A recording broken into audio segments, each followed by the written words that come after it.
Hey there folks, today's Insight video is for all the intermediate players out there. We're going to show you a technique called a hammer-on that you can use to improve your melodic technique. A hammer-on is when you play two or more notes where you only strike with the right hand on the first note. So what I'm doing here is I'm playing the C string with my thumb, I'm striking once, and then with my left hand what I'm doing is driving my middle finger onto the second fret of the C string. So I play C here, and then I hammer on with my middle finger to play that second fret.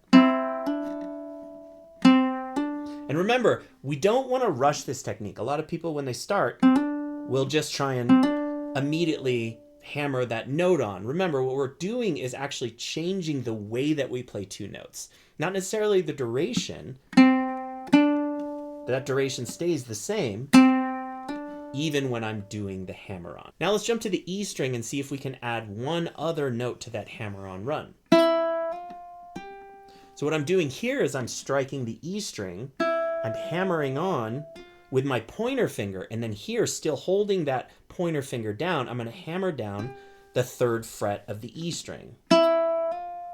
So I'm getting three notes with one strike of the thumb, hammer onto the first fret, and then hammer the ring finger onto the third fret. One quick tip here, if you hammer on with both of the fingers, middle and ring, you'll get a little stronger hammer on that last note. Let's finish up this melodic run with 0, 2, 3 on the A string. What I'm going to do is strike the A string open, I'm going to hammer on my middle finger, and remember I can use my pointer finger to add a little bit more strength to that hammer on, and then the last one I'm going to hammer on with my ring finger. 0, 2, and 3. So with these hammer-ons, we can change the feel of our melody. Here, we're playing each note with one strike of the thumb. And what we can do with the hammer-ons is soften. We can soften the transition between each of those notes.